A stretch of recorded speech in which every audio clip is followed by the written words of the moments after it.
Hey guys, good afternoon. So in this video, I'll be talking about what happened in the conference call. I mean the Q4 conference call of HDFC Bank and Bajaj Finance. ठीक है, तो पहले Bajaj finance के बारे में बात करते हैं.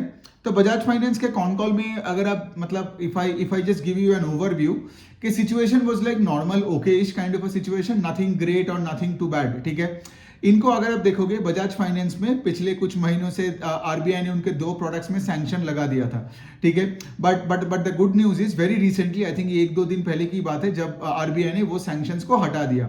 ठीक है, उनका एक ई कॉम का कोई एक प्रोडक्ट था और एक डिजिटल ईएमआई एक कार्ड था. ठीक है, तो वो सैंक्शंस जो था, अब देखिए कोई भी कंपनी में अगर कोई भी प्रोडक्ट में सैंक्शन होता है ना, तो न्यू लोन्स बुक का ग्रोथ में इफेक्ट होता है ना, और वो एक प्रॉब्लम मतलब क्रिएट कर देता है पूरा फाइनेंशियल में. सो बजाज फाइनेंस में वो सैंक्शन लगवाया था और बजाज फाइनेंस ने उसके बाद सही से काम करके आरबीआई को रिपोर्ट करता रहा एंड आरबीआई ने उस सैंक्शन मतलब उसके बाद वो सैंक्शन हटा दिया. नाउ उनका कोई भी प्रोडक्ट में कोई सैंक्शन नहीं है फ्रॉम द आरबीआई. ये है पहले वाला चीज.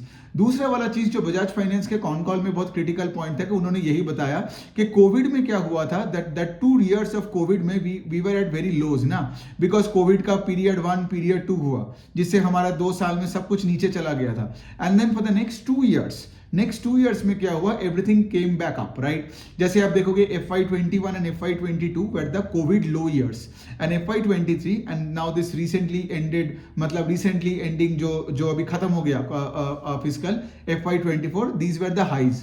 सो बजाज फाइनेंस का कहना है कि लिए going forward FY25 will be like a pre covid year. ठीक है, मतलब जो पेस से वापस आया था वो पेस आगे जाके कंटिन्यू शायद ना करे.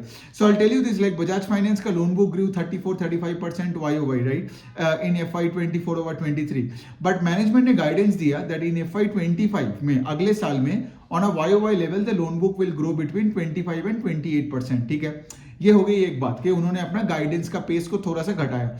दूसरे साइड से ऑल्सो टॉक्ट अबाउट के लाइक कि मार्जिन का कॉन्ट्रैक्शन चलता रहेगा for the next 2-3 quarters. Margin means यहाँ पे से आपका ऑपरेटिंग प्रॉफिट का ग्रोथ का जो पेस है वो AUM का ग्रोथ के जैसा नहीं होगा.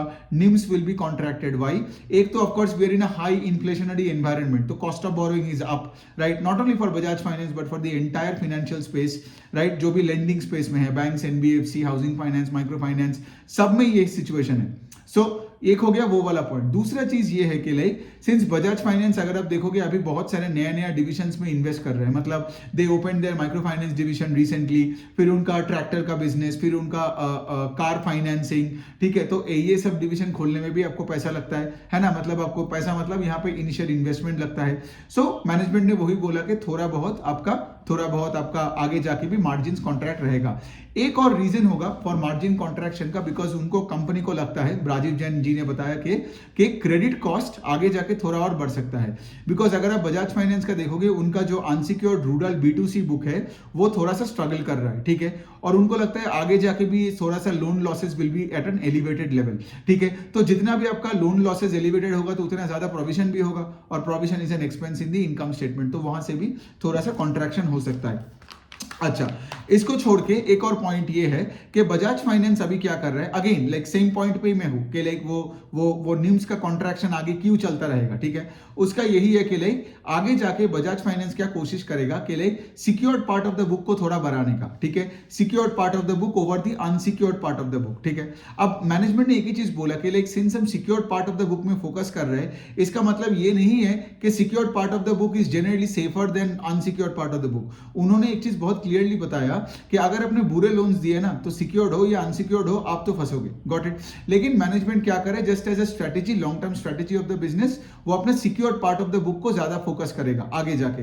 सो सिक्योर्ड पार्ट में क्या होता है, आपका यील्ड में थोड़ा कंप्रेशन आएगा and of course your NIMs will also contract. So इसका मतलब क्या है, अगर मैं पूरा ऊपर से पिक्चर आपको फिर से बताऊं कॉन कॉल में क्या हुआ, मैनेजमेंट का आगे ने क्या बोला कि FY25 में जो ये फिस्कल चालू हुआ रिसेंटली, इसमें इन्होंने अपने ग्रोथ का गाइडेंस थोड़ा घटाया, एसेट अंडर मैनेजमेंट या लोन बुक का ग्रोथ का guidance, from the current levels of 30-35% to around 25-27% के आसपास. और उन्होंने ये भी बताया कि क्रेडिट कॉस्ट थोड़ा बढ़ सकता है, specially in the rural B2C book, and अपना अपना यहाँ पे थोड़ा सा निम्स का भी कॉन्ट्रैक्शन चालू रहेगा. So if your pace of loan book का growth, if you are telling me that is going to come down, और उसके साथ साथ आप बोल रहे हो कि निम्स में भी कॉन्ट्रैक्शन होगा, so that's why I said कि like it's an okayish kind of a con call, right. मतलब ऐसा नहीं कि लाइक आई कंप्लीटली लाइक से कि लाइक बजाज फाइनेंस खत्म हो जाएगा या नहीं हो जाएगा. Generally I reserve my opinion, but all I am trying to say इसके लिए थिंग्स अभी उतना भी सही नहीं है कंपनी में, ठीक है. मतलब अगर जिस प्राइस टू बुक में वो स्टॉक है, और अगर मैनेजमेंट यहाँ पे गाइडेंस को घटाया और बोल रहा है कि मार्जिन भी कम होगा, so it's a so Okesh kind of a con call, ठीक है. और अगर दूसरे साइड में जैसे मैंने बोला नया प्रोडक्ट्स लॉन्च कर रहे हैं, माइक्रो फाइनेंस में ये लोग बुलिश बनेंगे एंड ऑल दैट, और उसके साथ साथ इनका जो फिनसर्व वाला ऐप है, राइट, जिसमें ये लोग पूरा एक फिनटेक ऐप बनाने का कोशिश कर रहे हैं, वहां पे they have already onboarded over 5 crore customers, okay, 5 और करोड़ और 50 million. So this is more और less it about Bajaj finance. अभी एचडीएफसी बैंक के कॉन कॉल में जाते हैं. जो कॉन कॉल सुनते सुनते मुझे तो नींद आ गया था, ठीक है. उसमें कुछ नहीं है, ठीक है, सिर्फ जनरलाइज कमेंट्स है, सिर्फ एचडीएफसी का स्ट्रक्चर के बारे में बात कर रहे हैं. मैनेजमेंट आके वही चीज बता रहे हैं कि अभी मर्जर के बाद तो अभी हमें अलग रूप से देखिए, पहले जो सिर्फ एचडीएफसी बैंक था उसके साथ कंपेयर मत कीजिए. I mean C I understand के लिए कंपेयर नहीं करनी चाहिए बिकॉज अभी मर्जर हो गया है, लोन बुक का साइज बहुत बढ़ गया है. लेकिन the point I am trying to say इसके लिए पहले इनका मैनेजमेंट का मुझे वही लगता है कि लाइक कंपेयर करने के लिए इसलिए नहीं बोल रहे बिकॉज इनको भी अभी पता है कि इस रेट से अभी ग्रो नहीं कर पाएंगे जिस रेट से वो मर्जर से पहले ग्रो करता था. जो एनआईएम था, निम्स का मार्जिन था उनका, वो अभी निम का मार्जिन नहीं है, तो मार्जिन भी घटा, लोन बुक का रेट भी घटा. तो इसीलिए मैनेजमेंट आके क्या बोल रहे हैं कि हमें वो पहले जो एवेटार में एचडीएफसी बैंक था उसके साथ ये मर्ज एंटिटी को कंपेयर मत करो, बिकॉज ऑफ कोर्स तब वो 20% का लोन बुक 20-22% का लोन बुक का ग्रोथ का इंजन था. अभी दे आर ग्रोइंग 15-17%. तो इसका क्या मतलब है, गाड़ी अगर पहले थर्ड गियर से जा रहा था, अभी गाड़ी सेकंड गियर से जा रहा है, राइट, 20% से 15%. दूसरे साइड में मार्जिन का कॉम्प्रेशन आ गया बिकॉज ऑफ कोर्स, ये मैंने पहले भी बहुत सारे वीडियोस में एक्सप्लेन किया, फिर भी बता देता हूं कि जब एचडीएफसी लिमिटेड का बुक यहां पे आया, एचडीएफसी लिमिटेड तो एक एनबीएफसी है, राइट, तो एचडीएफसी लिमिटेड का जो कॉस्ट ऑफ बोरोइंग है that was far higher than HDFC bank का cost of borrowing, because HDFC bank का खासा फ्रेंचाइज था. तो जब मर्ज हो गया overall cost of borrowing went up. और दूसरे साइड में आप देखोगे एचडीएफसी लिमिटेड का होम लोन का बुक है, सिक्योर्ड प्राइम होम लोन का बुक है, जहां पे कस्टमर्स का यील्ड कम होता है, right, compare to the other divisions of HDFC bank. तो जब मर्ज हो गया यील्ड भी घट गया, तो कॉस्ट ऑफ बोरोइंग बढ़ गया, यील्ड घट गया, और आपका निम्स आप देखोगे 4.2% जो था, 4.1-4.2% था प्री कोविड लेवल्स पे. I can tell you the NIM for HDFC bank was 4.5% के आसपास इन 2018-17 के टाइम पे. तो ठीक है, पहले तो वो घट के 4.1% हुआ जब let's say the bank focused more on the corporate segment then the retail segment. ये बोलने के बाद उन्होंने क्या किया, अपने निम्स को कम करना चालू कर दिया. पहला तो वो था. अब जब मर्जर हो गया तो निम्स अभी 3.6% हो गया. सो मैनेजमेंट कोई गाइडेंस नहीं दिया कॉन कॉल में, बोला कि लाइक एकदम शुरू में ही बता दिया कि आप लोग गाइडेंस के लिए पूछते रहते हो, तो हम पहले ही बता दे रहे कि हमें कोई गाइडेंस नहीं देना है, ना निम का गाइडेंस, ना आरओई का गाइडेंस, ना लोन बुक का ग्रोथ का गाइडेंस. और उन्होंने ये भी बताया कि ये जो प्रॉफिटेबिलिटी मैट्रिक्स है, ROE, NIMS and everything, right, ये 2-3 साल लग जाएंगे इनको सुधारने में. Got it. सो जब आप देखते हो ना कोई स्टॉक चल नहीं रहा है, कुछ हो नहीं रहा है, हम लोग क्या करते हैं, हम लोग देखते हैं कि चलो स्टॉक सस्ता है उठा लो, लेकिन आपको ये बिजनेसेस के अंदर क्या हो रहा है समझ में नहीं आ रहा है. इसीलिए तो मैं ये कॉन कॉल का भी जो पढ़ता हूं, ट्रांसक्रिप्ट का भी समरी बना के देता हूं. अब आपको समझ में आ रहा है कि ये स्टॉक सस्ता क्यों है.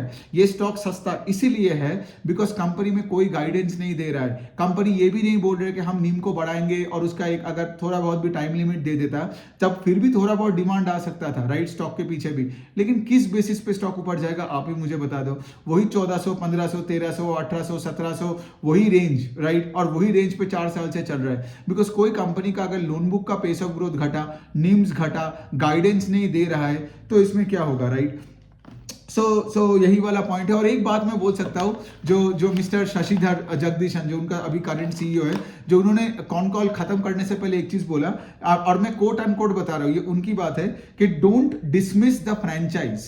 ठीक है, शेयर होल्डर्स के लिए रिक्वेस्ट है. अब मैंने एचडीएफसी बैंक की पूरी जिंदगी में कभी ऐसे बात करते हुए नहीं सुना, आदित्य पुरी को तो कभी मैंने ऐसे बात करते हुए नहीं सुना. तो when you are saying something like don't dismiss us, मतलब इन अ वे के लाइक आपके अंदर वो प्रेशर पड़ा है, गॉट इट, मतलब आपको वो प्रेशर फील हो रहा है, इसीलिए तो आप बोल रहे हो डोंट डिसमिस अस। अगर आप सही में उस रेट से ग्रो कर रहे थे, अगर आप ग्रो कर रहे हो, सब कुछ सही हो रहा था, तो आप थोड़ी आके ऐसे बात करोगे कि डोंट डिसमिस अस, हमें खारिज मत करो, करेक्ट। तो ये सारी चीजें भी आपको कॉन कॉल में सुनना बहुत क्रिटिकल बनता है, जिससे समझ में आता है कि बिजनेस किस कंडीशन में है। ओके, तो यही है, एचडीएफसी बैंक, बजाज फाइनेंस कर लिया। अब जो जो भी ट्रांसक्रिप्ट आता रहेगा या जो जो भी, क्योंकि अभी भी सीजन चल रहा है ना, तो जो जो भी रिजल्ट्स आएगा नॉन फाइनेंशियल स्पेस में भी मैं लाइव सुन लूं, मैं तुरंत उसका वीडियो बना के आपको दे दूंगा। Thank you.